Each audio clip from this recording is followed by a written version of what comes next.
In interviewing and in hiring, we can't ignore intuition, but we also don't want to rely on it blindly. We need both. We need instinct and we need information.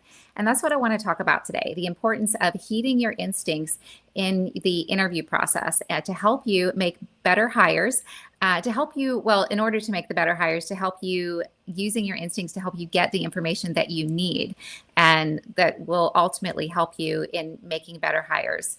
And I want to share, I'll share some case studies and then some examples where we used intuition to help guide our next step in the hiring process, and we had a positive outcome. And then we'll share some case studies of the making some bad hiring decisions, not heeding your instinct. And stick around because I'm also going to share a proven process that will help you make better decisions in the hiring process. And added bonus, this process you can take and apply in any area in life, and I promise it will help you go further, faster towards your goals in your hiring process in other areas too. It's a very simple formula, so stick around for that. I'm not guaranteeing that it's easy, but it does get easier the more you practice it. So first, let's talk about intuition a little bit and what will happen for me. I'll give you some examples. Whenever I reach out to, whenever I call a candidate, I typically like to open the conversation, asking them what they are doing. You know, how's your day so far? What are you up to so far today? And you can actually learn a lot about a candidate by asking this question. Well, the reason that I like to ask it, yes, I want to learn about the candidate. I'm also naturally curious, and I like to be able to envision people in their environments and understand their day-to-day and what they're doing. I'm looking for the story. So I open with this question often, and I've gotten some interesting answers. Once I got, so our call was scheduled for noon, and the candidate said, well, I was in the field and I just got home in time for our call. And so immediately for me, my nervous system is already letting me know that something is off because it's just our initial conversation. The candidate does not know much about the opportunity, and you certainly don't need to drive home for a scheduled call with a recruiter. It's not a Zoom with a hiring manager or anything like that. So I'm thinking, I'm questioning whether or not this candidate has his priorities aligned. So this is an example of how within moments I'm getting a flag and I'm paying attention to that flag. Now, sometimes I'm going to go ahead and wrap up the call pretty quickly. Our time is valuable, my time and the candidates, if I know that it's not a fit. And other times I'm going to dig a little bit, but I'm going to keep paying attention to whatever instinct signal I'm getting to help point me in the direction of where I need additional information. So sometimes the candidate might be sort of avoiding the question, not answering the specific question that I asked. And then so I'm thinking, well, there's a flag there. So here's my intuition, that uncomfortable emotion letting me know, a little ping here, something is off and I need to dig deeper here. Maybe they're feeling nervous. Maybe the way that I'm asking the question is unclear and it's not providing an opportunity for them to answer it clearly. Maybe they know that they're not a fit, and so they are intentionally not answering the question and changing the subject. So it could be a number of different reasons, but the point is I'm going to not ignore my instincts. I'm going to pay attention to that uncomfortable emotion, and I'm going to get curious about it so that I can ask the deeper, sharper questions to help me learn what I need to know. Now, what could happen instead when we ignore that instinct? Actually, I want to use a different word other than ignore, because I don't think that we ignore. We feel the uncomfortable emotion in our personal life and our professional life. When we get a signal that something is off, we feel it, but we have a choice to make. We can choose not necessarily to act on the intuition, which is more about what I want to get into today, but to acknowledge that uncomfortable emotion and let it inform our direction. Something is off here. I need more information. What happens when we choose to, I guess ignore is a good word, choose to not act on, make a decision to gather more information, to ignore, I might spend, let's say if I didn't pay attention to that red flag there, I might stay then on the phone with that candidate for 30 minutes, 40 minutes, and then maybe take another 20 minutes doing a write-up to submit the candidate to the hiring manager.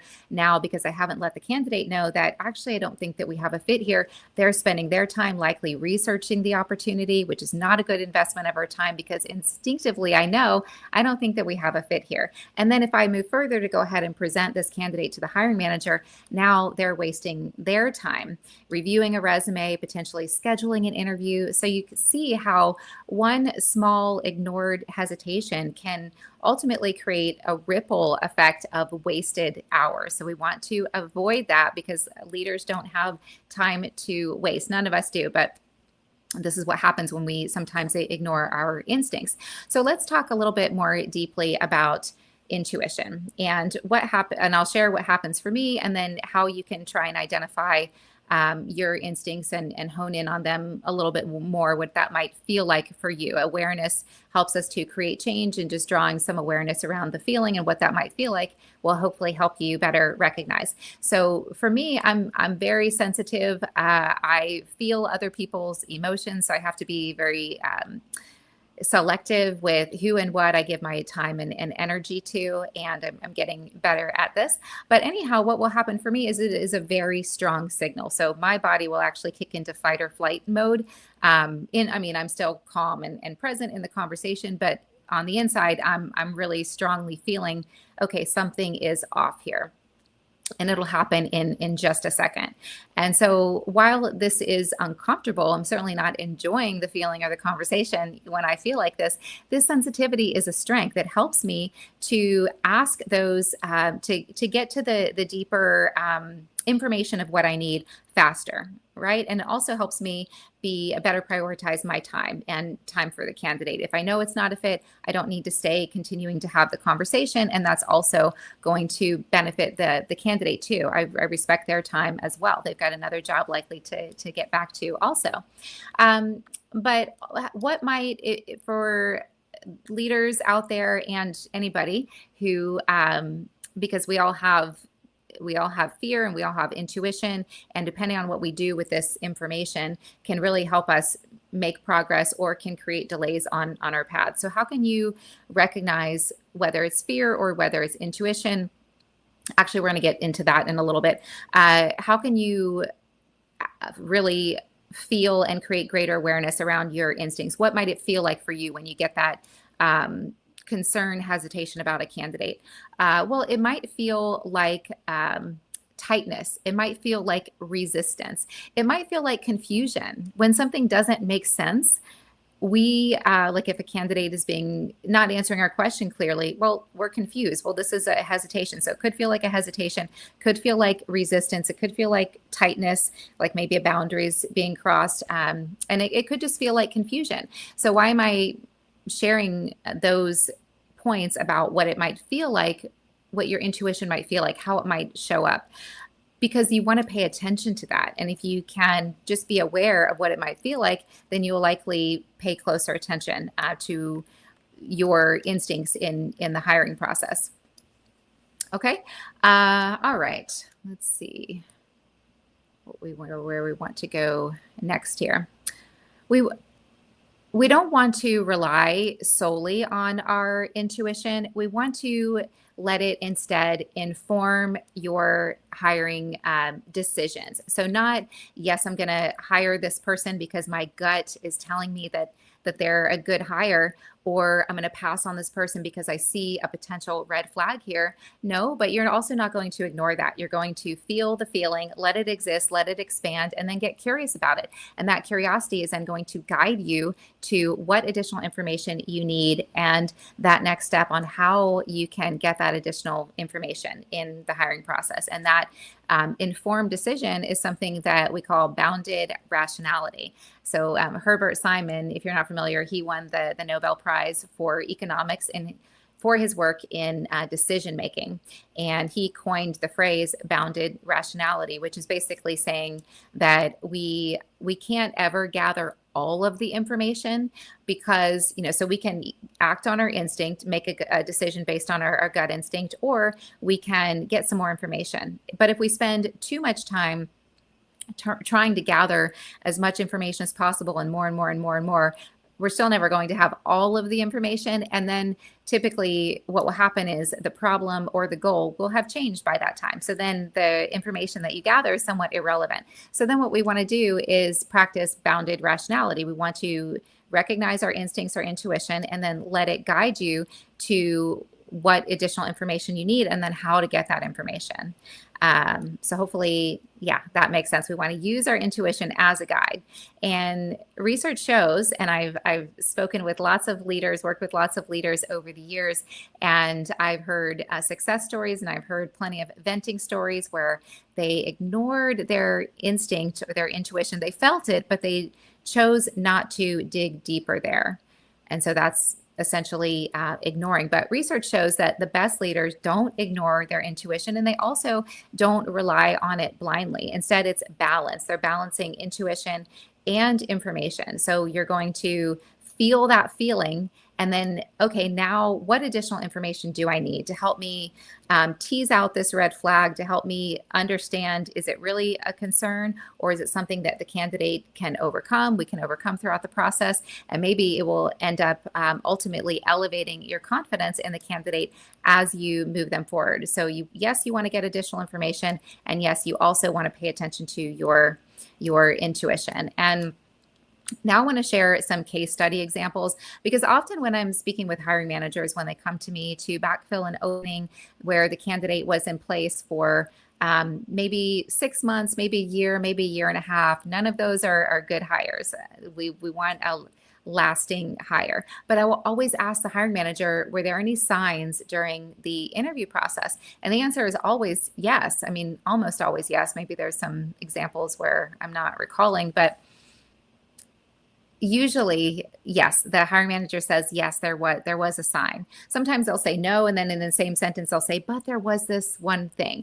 And that stone left, not turned over, not uncovered, it shows up later, typically on the back end when you've had the candidate in place for a year, 6 months, and then you're having some challenges. So by taking that extra time during the interview process, that's going to later save you so much time. So let's, and also potentially dollars lost due to a bad hire. So let's look at a couple of case study examples. There was one candidate, and this was my candidate. This was years ago, and I was recruiting for this organization. I was not consulting for them, but still, even as a recruiter, I speak up and I stay connected with candidates throughout the process so that I can inform the hiring manager if my confidence in the candidate is increasing and if I'm seeing any potential red flags now or concerns. It doesn't mean that they're not the right fit, but it just means that we need more information. We need to address these are some potential concerns that you might want to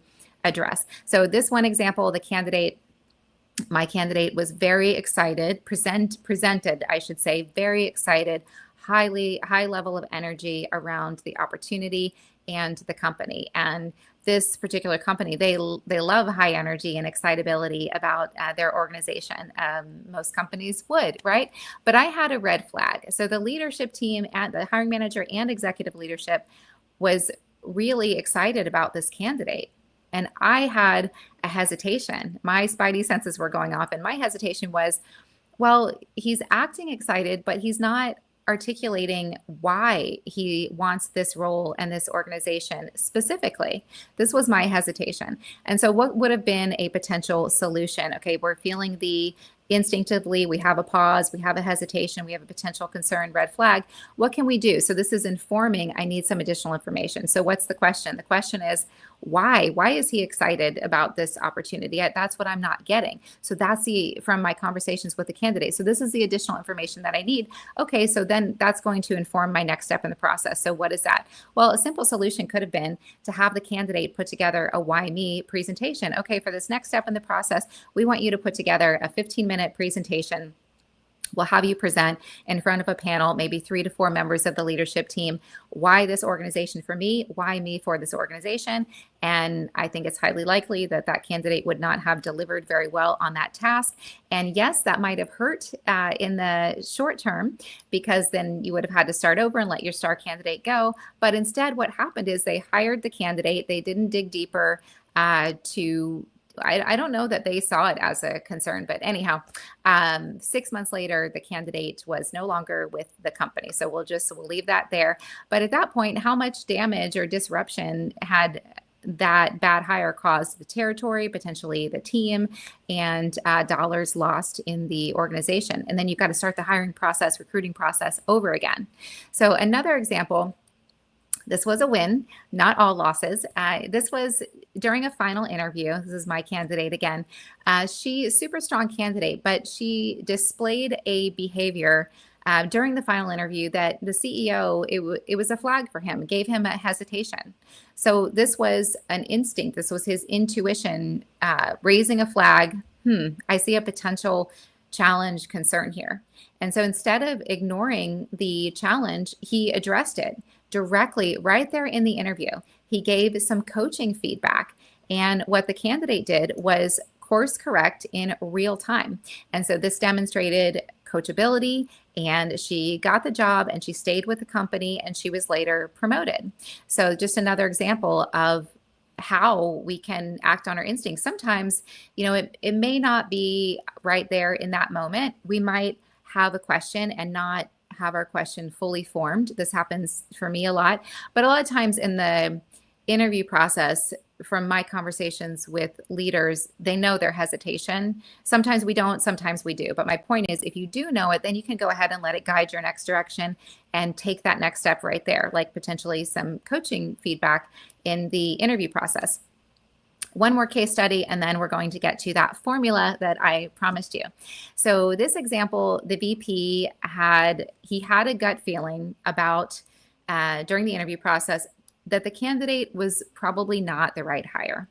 But then he had other members of the leadership team that he feels connected to, respects, values their opinion, great relationship with them. And they felt like the candidate could do the job. Now, just because somebody can do the job doesn't mean they're the best fit, the right fit, going to necessarily be a lasting hire. So there was that pressure from peers. And sometimes it can often be challenging to raise our hand when we don't have the popular opinion. Trust me, I know. But when we don't, we're going against ourselves. And then this can lead you further and further out of alignment, including making a bad hire. And then I'm sure there often is that pressure to hire quickly. Well, we need to get somebody in place. This candidate can likely do the job. What ended up happening was the candidate was not a good fit. And then it caused a lot of damage to the team. The sales numbers tanked, morale was down, and then ultimately the VP had to found themselves working 15, 20 additional hours per week trying to put out fires, clean up the messes, recoach his team up, and then he had to start the process over again.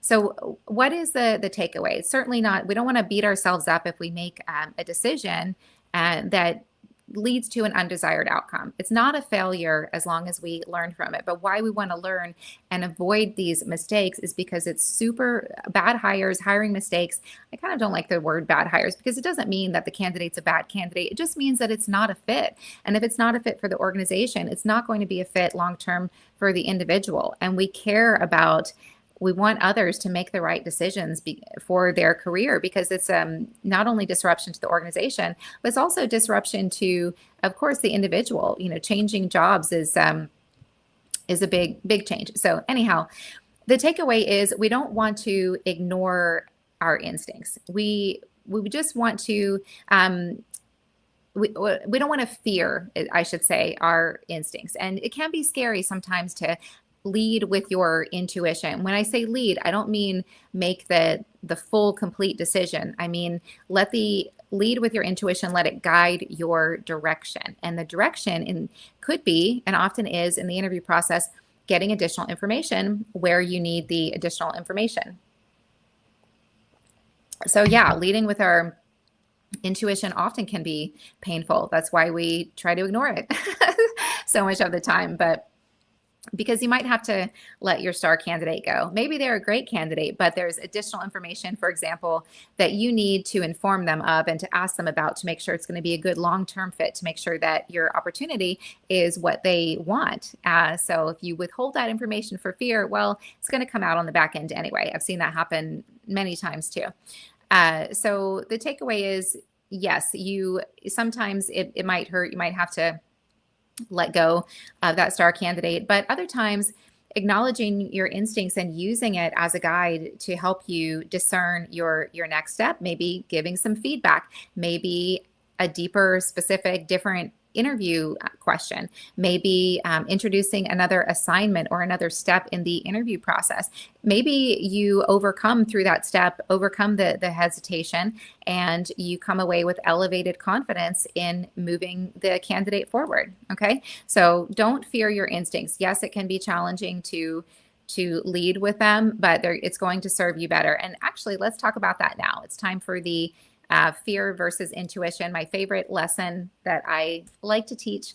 And this is a framework that you can use in the hiring process, and you can use it in any area in your life. And I promise you, already in the areas in your life where you feel aligned, you feel happy, you feel successful. So maybe you're just working towards your goal. You're not yet all the way there where you want to be, but it feels good. You're moving through the challenge. In these areas where you feel positive, aligned, connected, strong, good, you're already doing this. And I learned this myself years back. I had this little epiphany, this one area in my life where everything continued to go great for years and years. And then this other area, not so great. And then I realized, like a light bulb, oh, if I just take and apply what I'm doing over here in this area that is working to this area that is not working, what might happen? And so I started doing it that day, just implementing some changes using this framework. And no, it's not easy at first, but it is simple. And I promise you it gets easier the more you do it. And fast forward, I'm tremendously happier in the areas of my life that I was struggling in years back by just applying what worked in one area to the area that wasn't working. So the framework is pause, question, validate.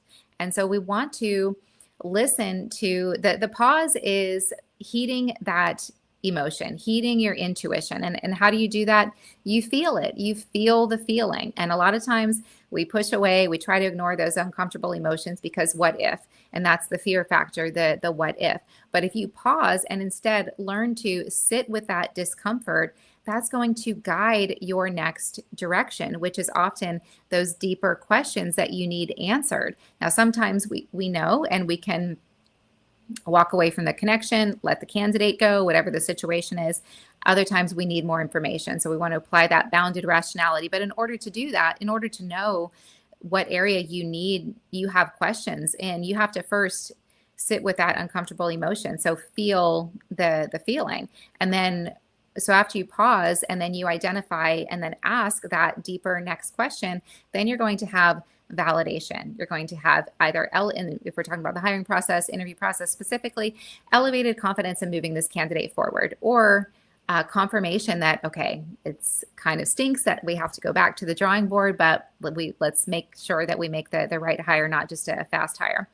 I want to talk real quick about what I call fear versus intuition.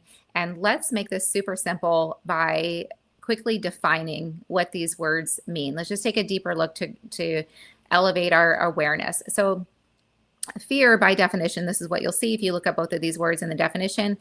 Fear is an unpleasant emotion caused by the belief of something that might cause pain or harm. So fear, unpleasant emotion caused by a belief of what might happen. Okay. Now, by definition, your instinct, your intuition is the ability to understand immediately without the need for conscious reasoning.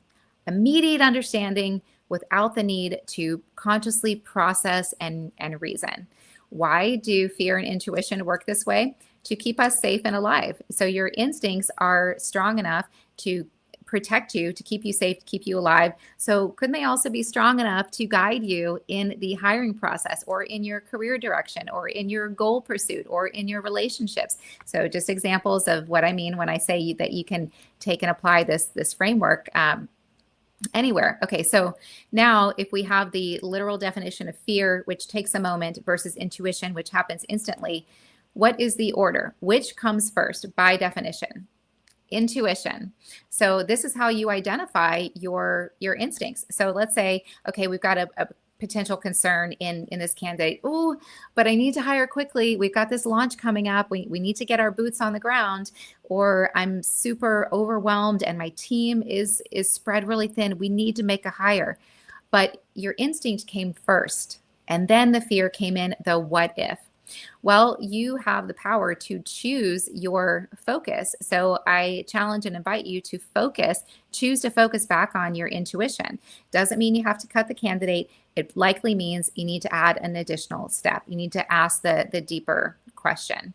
So if you can take and apply this simple process, while it might be challenging in the areas that you're not currently practicing it initially, just because it's new and different. And yes, there can be fear, because when we honor our instincts and our intuition, people and opportunities can fall away.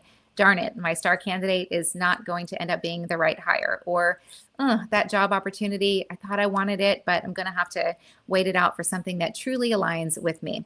You don't have to, and what I want, you don't have to cut immediately, but you don't want to ignore your instinct. You want to dig deeper and get the information that you need so that you can make the better aligned decisions for yourself, your career, your life, your hiring process. And by learning this framework and implementing it to ultimately sustain better hiring practices, what research has found, this is not just me saying this, is that leaders need accountability and leaders need coaching.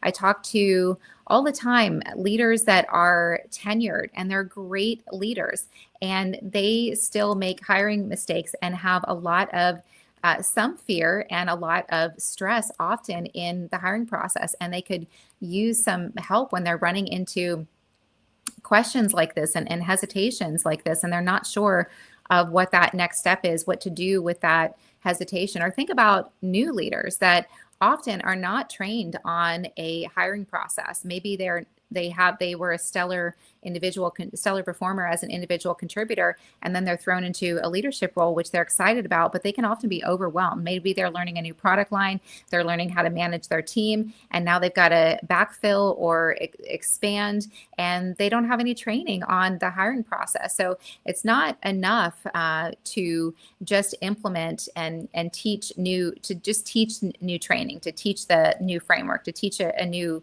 hiring process. And research in organizational psychology shows that when you do teach a new skill or a new process, like a hiring framework, for example, its transfer to real world practice tends to drop off unless there is ongoing coaching, reinforcement, support, and accountability built in.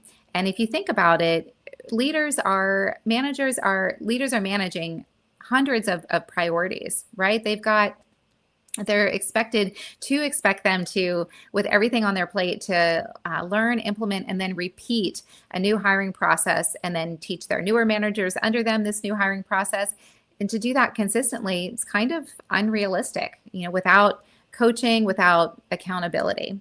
And so that's where I can come in as a partner, as a coach, as a sounding board, to sit with the leadership team, gain a better understanding of what's working, what is not. Do we need to design and build out, restructure your ideal hiring process step by step? Who's going to be involved? Who's going to ask what? Identify and give the equip the team with tools on how to, not just how to identify that red flag, but what to do when you have that hesitation. Some potential action steps to help you address that potential concern. So to get the proper hiring process framework in place, and then have that ongoing coaching and support throughout the process, so that your leaders are equipped to have that process in place where they can confidently attract the ideal hires with the right story of the company and the role, and then have the right process and communication standards in place to select the right candidates and then ultimately retain right candidates. That's what we want to do. And when leaders are aligned with that, with authentic storytelling and a structured process and the tools to not only spot but also address those red flags, then the result is retention. This is just the natural outcome. So if that's something that sounds beneficial to your team, embedding intuition and structure into your hiring process, not just talking about it, let's connect. My name's Amy Miller, and I help leaders make lasting hires with less stress. Thank you so much for watching. If you got some value from the video today, I invite you to like and subscribe, and I will see you in the next one.